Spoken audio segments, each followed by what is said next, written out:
Le numérique peut aider à accéder aux informations sur la santé en général, mais précisément sur la santé sexuelle et reproductive. C'était au cœur des échanges intergénérationnels entre les ambassadeurs en SSR et les leaders communautaires. En quoi la numérisation représente un danger pour la jeunesse porteuse en majorité d'un téléphone? Comment utiliser les réseaux sociaux dans la sensibilisation contre les violences basées sur le genre? Quels sont les comportements à risque dans l'utilisation du numérique dans la corrélation avec la sexualité? Quel est l'apport du numérique dans l'éducation sexuelle des jeunes filles? Quels sont les défis auxquels la jeunesse fait face dans le domaine du numérique? Des questions de base lors des échanges intergénérationnels autour du thème éducation numérique égalitaire pour la paix et l'autonomisation des femmes et des jeunes filles, thème du mois de mars.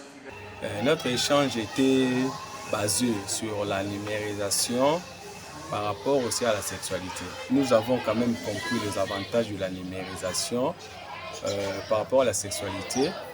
Nous allons travailler vraiment sur ça. Nous allons éduquer, rééduquer, informer à nos jeunes filles de bien se comporter par rapport à la numérisation. Le numérique n'est pas que désavantageux, mais il y a aussi des avantages.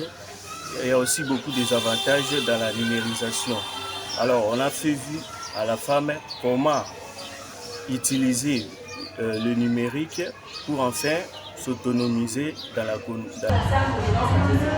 À Kingasani comme à Binza Upen, les conclusions entre les différents acteurs étaient les mêmes.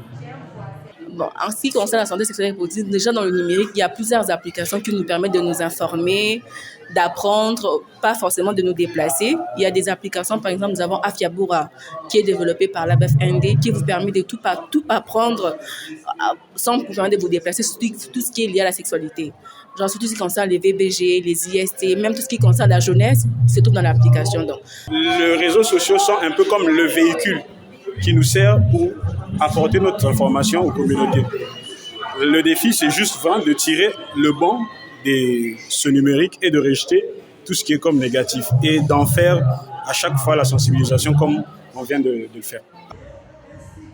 Ambassadeurs de la santé sexuelle et reproductive et leaders communautaires dans le cadre du projet Mères et enfants de Kinshasa ont accordé leur violon quant à la nécessité du numérique qui se veut de plus en plus incontournable.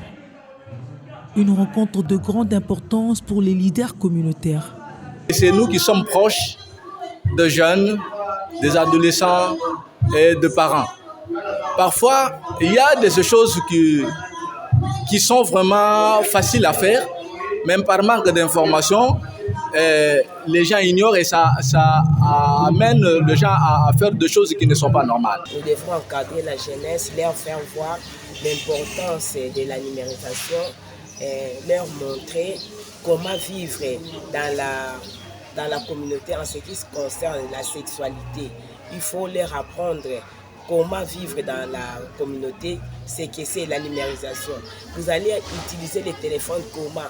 Apprendre dans les téléphones les avantages et les avantages du téléphone en ce qui concerne la sexualité. Le numérique est important pour l'information, voire l'épanouissement des filles. L'outil central qu'est le numérique s'avère incontournable à l'épanouissement dû à la sexualité par rapport aux réseaux sociaux et autres outils.